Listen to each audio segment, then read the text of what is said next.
Nandito tayo ngayon mga parts sa may parting Binondo. Dito kami mga hunting ng booking. Ang kukunin ko sana ng booking ngayon yung dalawang 600 kg na parehas na meron high demand. Sana makakuha tayo. Wala pa mga high demand gano'n yung mga booking ngayon kasi maaga pa. 11:30 pa lang mga parts. Daming booking oh. So abang-abang pa tayo ng medyo maganda-ganda pamasahe at magandang pupuntahan. Nandito tayo mga parts sa may loob ng San Nicolas, sa may Binondo. Medyo masikip lang yung mga daanan dito. Pero maganda mag-pick up dito kasi maraming deliver dito. Hindi na tayo nagpaalam sa may natin, sa may papuntang Pampanga na i-double book natin. Basta importante, same day delivery tayo mga parts.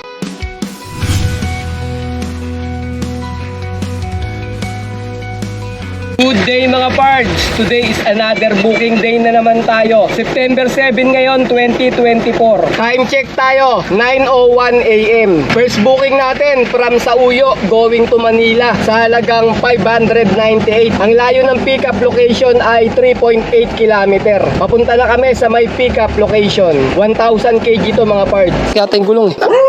Nakan na yun tayo. Tulak mo lang. Hindi pa nakalak. Bubukas. Tayo, eto muna tayo para makatulong si sir magbuhat. Hindi ako sa kabila sir.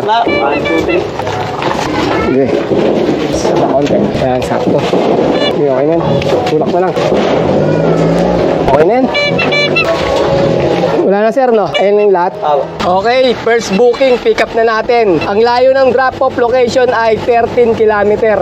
Alright, let's go! May nagtanong sa atin, no? Isang subscriber din natin. Sabi niya, grabe pards, mas malakas pa yung kinikita sa'yo ng 600 kg. Nakakapanood daw siya ng mga video ng 600 kg. Mas malaki pa daw yung kinikita nila kaysa sa biyahe ko. Ako naman mga pards, pagka bumibiyahe ako kay Lalamove, hindi naman talaga ako yung yung vlogger na pinupush ko na malaki yung kita ko. Hindi ako yung tipo ng vlogger na i-hype kayo na malaki yung kita para sa subscriber. Hindi naman to competition yung pagbablog dito mga pards eh. Kung ano lang yung regular na biyahe ko pag hindi ako nagbablog, ganun din yung vlog na pinapakita ko sa inyo yung mga kinikita ko. Kasi mga pards, ako inaamin ko mahina yung katawan ko sa pagod. Pati kasama ko, may edad na rin, mahina na rin yung katawan. Kaya hindi kami nagpupush na malaki yung kita namin sa araw-araw o yung pinapakita ko sa mga video ko kailangan malaki ganun. Hindi kami ganun tipo na vlogger mga pards. Hindi naman kami nakikipag-compete sa ibang sa mga ibang vlogger kung malaki kinikita nila o maliit yung sa amin. Sa amin lang for entertainment purpose lang naman. Bahala na kayo kung anong sabihin niyo sa mga kinikita namin. Basta sa amin lang, ini-entertain lang namin kayo sa mga vlog namin para makita nyo rin kung paano kami nagpipick up, paano kami nagda-drop off, paano kami kumukuha ng booking, paano lang kami bumibiyahe dito. Yun lang ang gusto namin ipakita sa inyo mga pards. Drop off na tayo mga pards ng first booking natin. Ibaba natin itong mga tutuan natin ng price. Baba ka muna tayo, alalay ka. Mababa ka na? Sige. Gildan, sir. Gulong naman tayo. Okay na yan? Papasok ko yun. Magkano nga yan? 598 ma'am. Okay naman po sila kausap. Okay naman ma'am? Pinuntahan namin kahapon. Pinuntahan nyo doon mismo? Layo sa Uyo. Yes ma'am. Tutur lang namin kahapon. Nagtutor lang kayo? Okay naman doon, madali naman puntahan. Madali makita yung bahay. Sige ma'am, salamat ma'am. Sige. Nandito tayo ngayon mga parts sa may parting Binondo. Dito kami mga hunting ng booking. Ang kukunin ko sana ng booking ngayon yung dalawang 600 kg na parehas na meron high demand. Wala pa mga high demand gano'n yung mga booking ngayon kasi maaga pa. 11:30 pa lang mga parts. Daming booking oh. So abang-abang pa tayo ng medyo maganda-ganda pamasahe at magandang pupuntahan. Time check, 11:40 AM. Meron na tayong second booking from Manila going to San Fernando, Pampanga sa halagang 1,936. Ang layo ng pickup location ay 3.8 km. Papunta na kami sa may pickup location. Naalala ko pala mga pards, Sabado pala ngayon. Kaya medyo mahirap kumuha ng booking dito sa may Manila ng mga matataas na high demand, yung malapitan. Kaya kumuha na lang tayo ng papuntang Pampanga. Okay na to. Medyo mataas naman yung pamasahe niya. Pero mga pards, may buwat to Meron tong driver carry at may kasama pang helper yung booking niya. Namiss si tatay yung yung long drive kasi para daw mahaba-haba ito yung tulog niya. Pagka malapit talaga yung booking natin, saglit lang nagigising na siya ngayon, mahaba-haba yung tulog si tatay ngayon kasi Depende yung mabigat. yung malaki. Yung malaki. Ako, ano ba sinabi sa akin ni Sir? Teka lang. 160 ba? 159 lang sinabi niya sa akin. Okay lang. Kasi Okay lang. ito. Naging 20 to eh. 19 lang kasi. Kaya naging 160. Saan yung malaki, ma'am? Unahin na namin. Ito. Ito yan. Ito muna tayo. Ito lang naman na malaki. Isa inyo lang po at baka. Oh, sige. Ito talaga yan. Kaya naman, ma'am. Wala pa yata 10 kilos to eh. Wala pa naman. Wala pa, no? Okay, dyan muna. Oh. Ayan mga parts, okay na yung ano natin, papunta San Fernando, Pampanga. Mga gatas na insure. Picturean natin. Oh, yan, ayun job. Oh, sure. Malakas ang tuhod. Malakas ang tuhod. Okay. Pagkatapos magbuhat mga parts, ito, tanghalian muna tayo. Kasi naubos yung lakas ni tatay kabubuhat ng mga gatas eh. Gugutom na raw siya. Maghanap kami ng kasabay mga parts kahit 300 kg kasi may pwesto pa naman na pwedeng paglagyan natin sa likod ng sakyan natin. Subukan namin maghanap ha. Update ko kayo kung may nakuha kami na kasabay. Bumaba kami ng mga parts sa may Binondo. Time check tayo, 1:28 PM. Wala pa kami nakukuha ang kasabay na booking, yung papuntang Pampanga. Wala lumalabas na papuntang Pampanga, puro south mga parts, yung mga lumalabas na booking. Kaya ang hirap maghanap ngayon Sabado ng kasabay papuntang Pampanga. Time check, 1:48 PM. May nakuha na tayong pang third booking natin, pang sabay mga parts. From Manila going to Marilao, sa halagang 800 pesos. Ang layo ng pickup location ay 2.1 kilometer. Papunta na kami sa may pickup location. 600 kg to mga parts. Punta tayo ng pickup location natin mga parts dito sa may Juan Luna. Malapit sa may sa may San Nicolas. Medyo matraffic pero ayos lang, tumatakbo naman. Yung pickup natin mga parts, 3 box. 3 box ang laruan niyan sir, di ba? Yun, TML Toy. Saktong-sakto. Picture. Okay, thank you.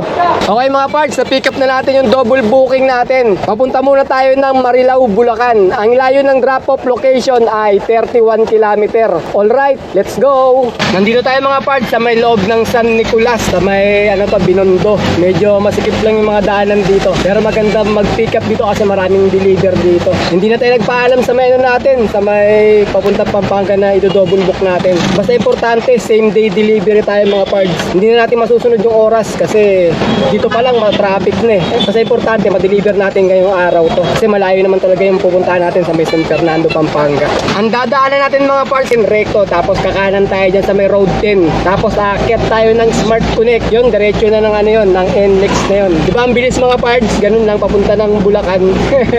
Madaling sabihin, mabilis sabihin, pero pagka babaybayin mo, malayo. Time check tayo mga parts, 2:40 PM. Nasa may road 10 tayo ngayon. Ito mga parts, aakyat tayo ng NLEX connector. Ito yung magandang daanan papunta ng NLEX. Pero may bayad din dito mga parts, sa 72 yata yung bayad dito eh. Paakyat ng Smart Connect, parang kapares din to ng Skyway. Pero ito ng NLEX, hindi to sa Skyway. Magkaiba ng yun, ng bayaran. Kasi yung NLEX connector, ang RFID dito, easy trip. Dun sa may ang RFID doon, auto sweep sa may Skyway. Maganda talaga dumaan dito mga parts, bukod sa mabilis na, maganda pa yung kalsada na dadaanan mo, maliwalas yung lugar yan. Kaya sarap dumaan dito sa mga ganito eh. NLEX connector, Skyway, para makadaan tayo sa mga mga SLEX, NLEX. Ganito mga parts, pag dumadaan tayo sa mga expressway, binabayaran to ni customer sila may sagot nito, hindi atin. Hindi tayo magbabayad nito kundi yung mga customer natin. Alamin nyo rin kung sino magbabayad, kung yung pick up location ba o yung drop off location, para hindi kayo magkaroon ng problema. Yeah. May karga pala kayo. Oo. Saan yan? Sa pa to sir? Pampanga. Matraffic lang yan sa banda dun sir no? Pa-expressway na. Oo. Nakakuha pa kayo sa punta Pampanga sa San Fernando kami. 800 sir. 100. Tingnan lang 150. 150. Sagap lang sir. Okay, papunta naman tayo sa may third booking drop-off natin sa may San Fernando, Pampanga. Ang layo ng drop-off location ay 64 km. Alright, let's go! Dito na tayo mga parts sa may San Simon, Pampanga na to. Ito yung pinakamahabang tulay dito sa may NLEX. Sabi nila bago ka umakit dito, itlog pa. Pagbaba mo sa tulay na to, ebon na. Legends lang mga nakakaalam nun mga parts. Tinawagan tayo ng kanina ng customer natin, yung nag-book papuntang San Fernando, nasa na daw tayo. Sabi ko, sir, nag-deliver pa kami sa may kawayan, na traffic kami, kaya sabi ko, pasensya na. Pero sabi ko, bibilisan ko na lang para makarating kami dyan ng mas maaga. Huwag lang daw gagabihin, sabi nila. Pero hindi naman, mga alas 6, nandun na tayo. Time check tayo, 5:01 na ng hapon. San Fernando, Pampanga. Time check tayo, 5:47. Sir, ano lang nga, bale 140 lang daw yung kulang ata yung nila eh. Sinabi sa inyo? Tinawag naman sa akin. Sige. Saan, sir? Dito lang?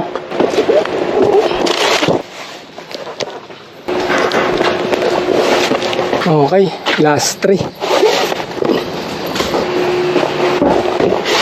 Kaya. Sakto lahat, sir, no? Salamat, sir, Okay, sir, thank you po. May tip pa tayo mga pards, 250. At ayun mga pards, nakauwi na kami ng bahay. Wala kami nakuhang pabalik mga pards mula ron sa may San Fernando, Pampanga. Pero may lumalabas naman mga booking, kaso papunta ng Baguio, papuntang Pangasinan, Tarlac. Meron naman Dasmariñas, Santa Rosa, Laguna, tapos Cavite. Hindi namin kinuha mga pards kasi ayaw na namin lumayo Ang hinahanap namin booking yung pabalik ng Quezon City. Bale, 5:47 namin natapos yung booking namin sa may San Fernando, Pampanga. Tapos nakatatlong booking lang tayo sa maghapon. At ang kinita natin ay 2,770. Pagkatapos mga parts, nakakuha kami na ng 300 na tip. Isama natin dito, magiging sabihin natin naka 3,100 tayo. Tapos nag-diesel kami ng 1,100. Tsaka 200 na pangkain. Bale, 1,3 yun. 3,100 minus 1,3 equals 1,800 mga parts. Ayun, naka 1,800 tayo na malinis. Labas na rin yung pangkain, pan-diesel, saka yung commission ni Lala Move.